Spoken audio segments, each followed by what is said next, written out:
Shalom, jemaat Tuhan kategori kami ministry. Dimanapun kita berada saat ini, kita percaya bahwa kita dalam keadaan yang baik karena Tuhan Yesus kita baik dalam hidup kita. Sebelum kita akan naikkan setiap pujian kita, mari kita berdoa. Bapa yang baik, terima kasih. Sungguh indah yang Kau lakukan dalam sepanjang kehidupan kami, Tuhan. Terima kasih, Tuhan. Kami tidak bisa membalas setiap kebaikan Tuhan yang Kau berikan dalam kehidupan kami. Biar terus dalam kehidupan kami membawa terus mempersembahkan yang terbaik kepada Tuhan. Kami akan mulai, Tuhan, setiap pujian kami kiranya berkenan di hati-Mu, jadi dupa yang berbau harum menyenangkan hati Tuhan. Terima kasih Tuhan, hanya dalam nama Tuhan Yesus. Haleluya. Amin. Sungguh indah yang Kau lakukan dalam sepanjang kehidupan kami, Tuhan. Sungguh besar pengorbanan-Mu dalam hidup kami.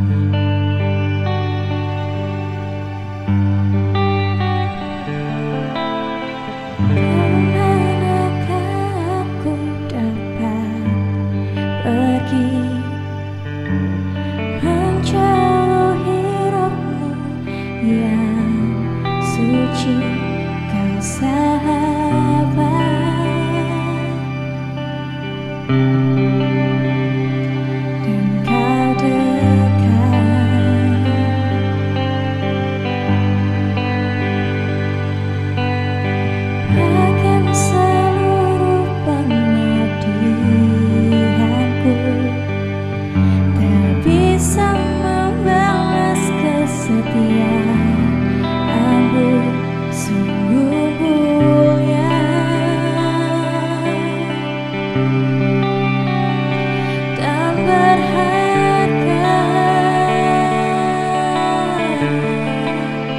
Sungguh besar pengorbanan-Mu bagiku, terlalu dalam untuk dimengerti.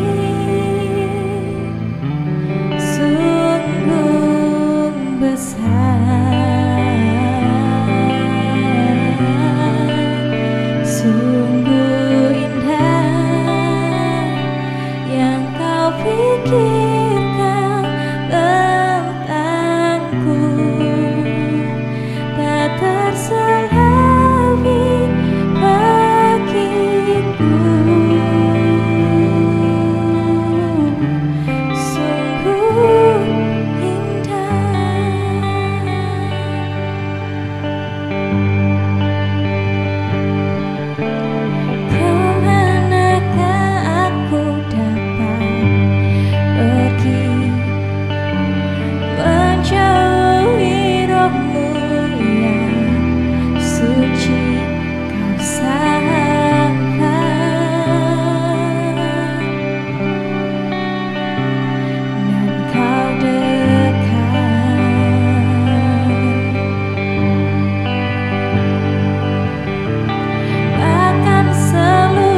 Salam Bapak Ibu yang dikasih oleh Tuhan, oleh kemurahan Tuhan dan kasih setia Tuhan, kita dapat kembali mengikuti ibadah kategorial pemahaman Alkitab. Nah, namun sebelumnya mari kita berdoa kepada Tuhan. Tuhan, kami sungguh bersyukur untuk kasih setia dan kebaikan yang Tuhan anugerahkan dalam hidup kami, sehingga pada hari ini ya Tuhan, kami boleh diberikan kesempatan untuk mendengarkan firman-Mu di dalam ibadah kategorial pemahaman Alkitab. Berikan hikmat akal budi kepada hamba-Mu, demikian juga setiap orang yang mendengarkan kebenaran firman-Mu, sehingga kami boleh dibuat mengerti dan kami boleh melakukan di dalam kehidupan kami sehari-hari untuk kemuliaan dan kebesaran nama Tuhan. Hanya di dalam nama Tuhan Yesus Kristus kami sudah berdoa dan mengucap syukur. Haleluya. Amin. Bapak Ibu yang dikasih oleh Tuhan, pada hari ini firman Tuhan saya beri judul Belajar Percaya. Mari kita buka Alkitab kita di dalam Injil Markus pasal 4 ayat 35 sampai 41. Demikian bunyi firman Tuhan. Angin ribut diredakan. Pada hari itu, waktu hari sudah petang, Yesus berkata kepada mereka, "Marilah kita bertolak ke seberang." Mereka meninggalkan orang banyak itu lalu bertolak dan membawa Yesus beserta dengan mereka dalam perahu di mana Yesus telah duduk, dan perahu-perahu lain juga menyertai Dia. Lalu mengamuklah taufan yang sangat dahsyat dan ombak menyembur masuk ke dalam perahu, sehingga perahu itu mulai penuh dengan air. Pada waktu itu Yesus sedang tidur di buritan di sebuah tilam. Maka murid-muridnya membangunkan Dia dan berkata kepadanya, "Guru, Engkau tidak peduli kalau kita binasa." Ia pun bangun menghardik angin itu dan berkata kepada danau itu, "Diam, tenanglah." Lalu angin itu reda dan danau itu menjadi teduh sekali. Lalu ia berkata kepada mereka, "Mengapa kamu begitu takut? Mengapa kamu tidak percaya?" Mereka menjadi sangat takut dan berkata seorang kepada yang lain, "Siapa gerangan orang ini sehingga angin dan danau pun taat kepadanya?" Bapak Ibu yang dikasih oleh Tuhan, kalau kita perhatikan di dalam perikop angin ribut diredakan, kisah ini dengan jelas menunjukkan kuasa dan otoritas dari Yesus. Bahkan kekuatan alam yang tak bernyawa pun tunduk kepadanya. Nah, kalau kita perhatikan bacaan firman Tuhan yang kita sudah baca, di situ dikatakan bahwa mengamuklah taufan yang sangat dahsyat. Bahkan ombak itu menyembur masuk ke dalam perahu. Itu berarti suatu keadaan yang sangat-sangat buruk yang saat itu menimpa perahu dari murid-murid Yesus. Namun dalam situasi yang buruk seperti itu, Tuhan Yesus hanya berkata dua kata, yaitu diam dan tenang. Sehingga akhirnya angin itu menjadi reda dan danau itu menjadi tenang. Dua kata yang diucapkan oleh Yesus mengubah keadaan yang tidak baik menjadi sangat-sangat baik. Mungkin di dalam diri kita atau di dalam pikiran kita sempat menyaksikan kuasa Yesus. Nah, kalau misalkan kita itu menyaksikan dari kuasa yang dimiliki oleh Yesus, mungkin satu waktu kita akan mencoba mencari bak cucian, kemudian kita isi dengan air, kurang lebih setengah jam, kemudian kita masukkan tangan kita ke dalam, kemudian tangan kita putar, otomatis air itu akan berputar. Nah, pada saat air itu berputar, kemudian kita katakan, diam dan tenang. Saya yakin dan percaya, air yang berputar itu tidak akan diam. Pasti nantinya diam dengan sendirinya. Mengapa? Karena kita tidak memiliki kuasa. Air yang ada di dalam bak yang kemudian kita guncang aja, kita tidak memiliki kuasa untuk membuat diam. Nah, ini menunjukkan bahwa Yesus adalah Allah yang berkuasa. Yesus adalah Allah yang memiliki otoritas yang begitu besar. Bapak Ibu yang dikasih oleh Tuhan, kedatangan badai yang dahsyat secara tiba-tiba adalah hal umum yang terjadi di Danau Galilea. Mengapa? Karena bukit-bukit yang ada di sekitarnya Dan letak dari danau itu yang berada di bawah permukaan laut. Nah, dalam keadaan biasa, Danau Galilea ini tampak tenang. Tetapi sewaktu-waktu bisa berubah, terjadi badai. Jadi kedatangan badai itu tidak ada yang bisa menyangka atau memprediksinya. Karena apa? Karena datangnya secara tiba-tiba. Hal demikian juga sama dengan kehidupan kita saat ini. Setiap kita tidak akan pernah tahu kapan masalah, problem, pergumulan, dan sakit penyakit itu terjadi dalam diri kita. Sebab apa? Sebab semuanya itu datangnya secara tiba-tiba. Nah, ketika hal tersebut itu terjadi di dalam kehidupan kita, maka sering kita dibuatnya menjadi takut. Kita dibuatnya menjadi kehilangan harapan. Ketika masalah terjadi, ketika tekanan hidup terjadi, ketika pergumulan terjadi, bahkan ketika sakit itu terjadi dalam kehidupan kita, seringkali ketika orang tidak bisa meresponnya secara benar, maka yang muncul adalah ketakutan dan hilang harapan. Nah, dalam situasi yang demikian, maka penting sekali bagi kita untuk apa? Belajar bahwa Allah itu baik. Jadi hal pertama yang perlu kita perhatikan adalah, yang perlu kita pelajari adalah ketika kita menghadapi hal-hal tersulit di dalam kehidupan kita yang datangnya secara tiba-tiba, maka kita harus belajar bahwa Allah itu tetap baik. Mari kita baca di dalam Yakobus pasal yang pertama ayat yang ke-17. Dikatakan demikian. Setiap pemberian yang baik dan setiap anugerah yang sempurna datangnya dari atas, diturunkan dari Bapa segala terang. Jadi jelas sekali di sini firman Tuhan menekankan bahwa pemberian yang baik, anugerah yang sempurna itu datangnya dari Bapa segala terang. Nah, padanya tidak ada perubahan atau bayangan karena pertukaran. Jadi jelas sekali bahwa kita memiliki Allah Bapa yang tidak pernah berubah di dalam kehidupan kita. Bahwasanya Dia adalah Allah yang selalu memberikan sesuatu yang baik, memberikan anugerah yang sempurna di dalam kehidupan kita. Kita memiliki Allah yang tidak berubah.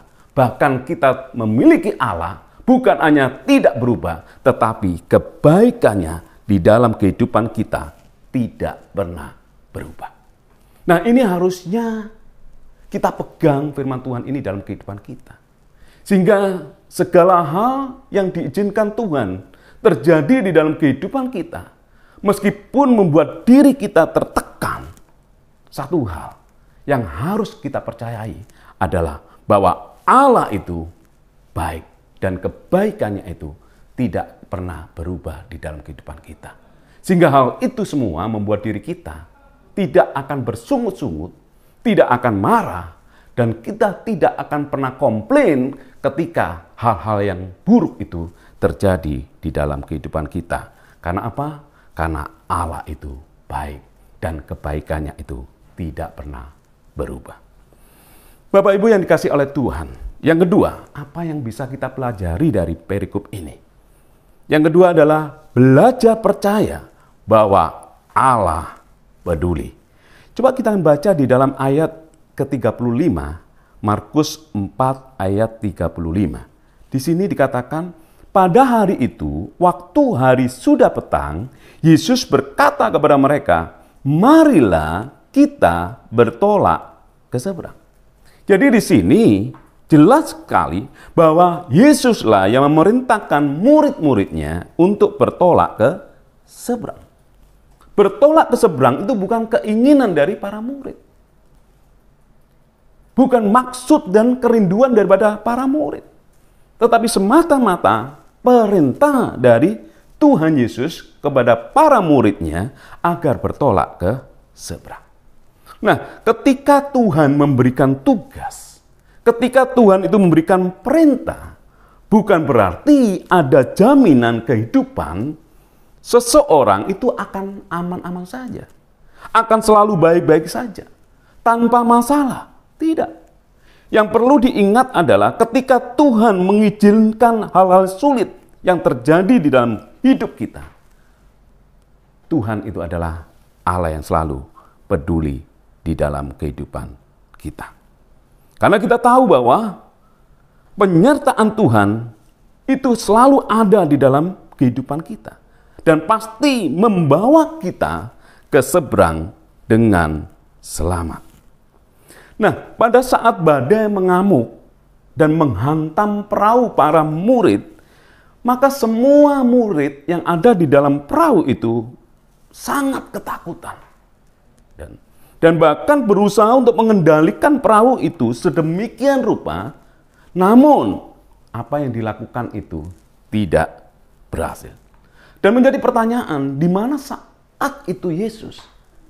Ketika angin topan yang begitu dahsyat, ombak menyembur masuk ke dalam perahu. Menjadi pertanyaan, di mana Yesus pada saat itu? Nah, ternyata Yesus sedang tidur di buritan. Dan dalam keadaan sedikit kesal, pastinya para murid ini membangunkan Yesus dan berkata, "Guru, Engkau tidak peduli kalau kita binasa." Seringkali kita pun bersikap seperti para murid. Menyalahkan Tuhan. Karena Tuhan tidak melakukan apa-apa. Ketika kita dalam tekanan hidup. Ketika kita itu dalam kesulitan. Ketika kita itu di dalam pergumulan, bahkan kekurangan. Seolah-olah Tuhan itu diam. Seolah-olah Tuhan itu tidak melakukan apa-apa. Dan seringkali kita dibuat marah, kesal, bahkan mulai kehilangan percaya kita kepada Tuhan. Tuhan, saya sudah berdoa. Tuhan, saya sudah puasa. Tuhan, saya ini adalah orang yang rajin baca firman. Namun toh kelegaan belum didapatkan. Nah, dalam situasi yang demikian, marilah kita belajar bahwa Allah yang kita sembah di dalam Yesus Kristus adalah Allah yang selalu peduli di dalam kehidupan kita. Dia ada Allah yang tidak akan membiarkan kita. 24 jam matanya akan tertuju kepada kita. Dia mengetahui apa yang terjadi di dalam kehidupan kita.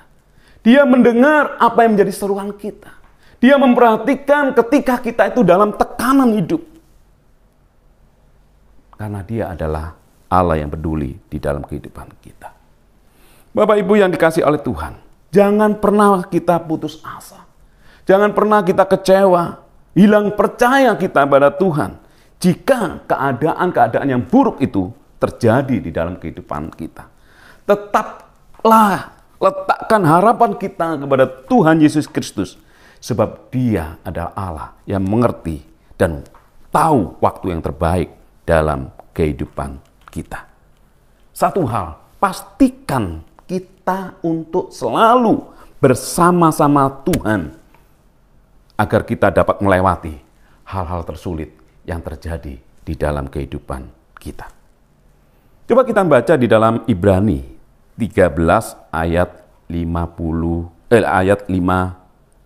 dikatakan demikian. Ibrani 13 ayat 5b. Aku sekali-kali tidak akan membiarkan engkau, dan aku sekali-kali tidak akan meninggalkan engkau. Dia adalah Allah Immanuel, Allah yang selalu menyertai kita. Pastikan dia selalu ada dan dekat di dalam kehidupan kita. Dalam segala keadaan tidak ada alasan bagi Tuhan untuk membiarkan, bahkan meninggalkan kita. Mengapa? Karena dia adalah Allah yang selalu peduli di dalam kehidupan kita. Bukankah Tuhan yang mengajak mereka menyeberang? Tidakkah mereka sadar bahwa Tuhan juga akan membawa mereka sampai ke seberang dengan selamat? Karena Yesus adalah Allah yang berkuasa atas alam semesta. Bapak Ibu yang dikasih oleh Tuhan. Yang ketiga, apa yang kita pelajari dari perikop di dalam Markus 4 ayat 35 sampai 41. Yang ketiga, belajar percaya bahwa Yesus guru yang baik. Bagi beberapa murid yang berprofesi sebagai seorang nelayan, menghadapi topan adalah hal yang biasa. Tiap kali mereka selalu berhadapan dengan topan yang sangat dahsyat. Dan menjadi pertanyaan, mengapa mereka saat itu menjadi takut? Dan mengapa mereka saat itu menjadi khawatir? Dan sangat mungkin topan yang dahsyat itu adalah topan yang baru pertama kali dia alami.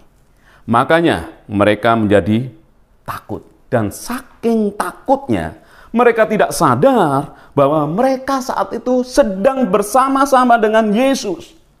Allah yang berkuasa. Allah yang menaklukkan semua yang ada di dunia ini. Allah yang maha dahsyat. Tetapi masalahnya, mereka tidak mengenalnya. Di dalam perahu ada pribadi yang sangat berkuasa. Andai kata para murid ini tahu dan mengenal betul dengan Yesus secara benar, maka mereka tidak perlu takut. Kenapa? Karena Yesus adalah pribadi yang sangat berkuasa. Kalau kita perhatikan di dalam ayat 41b dikatakan, dan mereka tidak perlu berkata, siapakah gerangan orang ini? Sehingga angin dan danau pun taat kepadanya. Hal itu disampaikan oleh para muridnya. Karena apa? Karena mereka tidak mengenal Kristus secara pribadi. Namun satu hal yang Tuhan lakukan di dalam kehidupan para murid adalah mengajar para murid ini bisa mengenal Yesus secara pribadi. Meskipun pengenalan mereka kepada Tuhan begitu mahal harganya, mereka harus mengalami sesuatu yang tidak menyenangkan. Para murid itu dilatih untuk mengenal Yesus melalui apa? Melalui badai yang dahsyat. Mereka dilatih oleh Yesus, yaitu melalui taufan yang sangat dahsyat. Ombak yang begitu besar. Dan hal itu tidak mudah. Tetapi melalui peristiwa-peristiwa yang terjadi di dalam kehidupan para murid itu, akhirnya murid ini memiliki pengenalan kepada Tuhan yang selama ini selalu bersama-sama dengan mereka. Yaitu Allah yang memiliki pribadi yang luar biasa. Allah yang selalu peduli. Allah yang maha besar. Allah yang penuh dengan kasih setia. Dan itu bukan katanya orang, tetapi semuanya itu dialami karena dia memiliki pengalaman pribadi bersama Tuhan. Meskipun pengenalannya kepada Tuhan harus melalui taufan, harus melalui ombak yang besar yang harus dialami di dalam kehidupannya. Tetapi itu mencelikkan dirinya sehingga dia bisa mengenal bahwa pribadi yang selama ini bersama-sama dengan mereka adalah Allah hidup yang maha besar. Bapak Ibu yang dikasih oleh Tuhan, saya tidak tahu apa yang saat ini Tuhan izinkan terjadi di dalam kehidupan kita. Hal-hal yang sulit, hal-hal yang buruk, hal-hal yang mungkin tidak kita inginkan hal itu terjadi dalam hidup kita. Namun satu hal yang Tuhan inginkan adalah, marilah kita belajar percaya bahwa Yesus adalah guru yang baik. Dan melalui peristiwa-peristiwa yang ada di dalam kehidupan kita, yang diizinkan Tuhan terjadi dalam diri kita, jangan berkeluh kesah, jangan bersungut-sungut, dan jangan mencela Tuhan. Karena itu adalah bagian proses yang harus kita alamin. Agar diri kita semakin mengenal dan mengenal pribadi Yesus dalam kehidupan kita. Karena Dia adalah guru yang baik di dalam kehidupan kita. Sehingga hal-hal yang baik yang ada di dalam Yesus itu bukan dari kata orang. Yesus penuh kasih, itu bukan dari kata orang. Yesus penuh kepedulian, itu bukan dari kata orang. Bahwa Yesus yang perkasa itu pun bukan dari kata orang. Tetapi Yesus yang penuh kasih, Yesus yang penuh dengan kebaikan, Yesus yang penuh dengan keajaiban dan mujizat itu bukan dari kata orang, tetapi kita alami di dalam kehidupan kita sehari-hari. Makanya ketika kita mengalami sesuatu yang tidak menyenangkan, kita tetap mempercayai bahwa ini adalah proses belajar yang Tuhan izinkan di dalam diri kita agar kita mengenal Yesus secara pribadi. Mari kita baca di dalam Ayub pasal 42 ayat yang ke-5. Dikatakan demikian. Ayub pasal yang 42 ayat yang ke-5. Hanya dari kata orang saja aku mendengar tentang engkau, tetapi sekarang mataku sendiri memandang engkau. Dan kiranya kita di dalam pengiringan kita kepada Yesus, kita terus-menerus mengalami Kristus di dalam kehidupan kita. Mengalami pengalaman pribadi senantiasa bersama dengan Yesus. Sehingga apa yang kita tahu tentang Yesus itu bukan dari kata orang, tetapi dari mulut kita sendiri, dari hati kita sendiri, karena kita mengalami secara pribadi. Bapak Ibu yang dikasihi oleh Tuhan, 3 hal yang bisa kita pelajari firman Tuhan pada hari ini. Yang pertama adalah kita belajar percaya bahwa Allah itu Allah yang baik. Kita belajar percaya bahwa Allah itu adalah Allah yang peduli. Dan kita belajar percaya bahwa Allah adalah guru yang baik, bahwa Yesus adalah guru yang baik di dalam kehidupan kita. Dan kiranya firman Tuhan yang kita dengar pada hari ini, itu boleh menguatkan kita, meneguhkan kita, dan semakin kita dibawa pengenalan kita kepada Tuhan, sehingga dalam segala situasi dan kondisi apapun, kita tetap percaya bahwasanya Allah yang kita kenal di dalam Yesus Kristus adalah Allah yang baik. Amin. Tuhan Yesus memberkati. Mari kita berdoa. Tuhan, kami ucap syukur dan terima kasih untuk anugerah dan kebaikan yang Tuhan nyatakan dalam kehidupan kami. Ajar diri kami ya Tuhan untuk semakin mengenal dan mengenal akan Engkau. Mungkin di dalam pengenalan itu bukan satu proses yang mudah. Tetapi ajar ya Tuhan untuk kami bisa melihat dan belajar bahwa Engkau adalah Allah yang baik. Dan terus belajar bahwa Engkau adalah Allah yang peduli. Dan terus belajar bahwa Engkau adalah guru yang baik dalam kehidupan kami ya Tuhan. Terima kasih untuk kebenaran firman-Mu. Kuatkan dan teguhkan kami di dalam menjalani hidup yang tidak mudah ini Tuhan. Tetapi kami percaya Tuhan bersama Engkau kami akan melakukan perkara-perkara yang besar. Terima kasih untuk kebenaran firman-Mu. Dan biarlah kebenaran firman-Mu boleh menguatkan dan meneguhkan kami untuk kami bisa melihat karya-karya yang ajaib yang selalu ada di dalam kehidupan kami. Hanya di dalam nama Tuhan Yesus Kristus kami sudah berdoa dan mengucap syukur. Haleluya. Amin.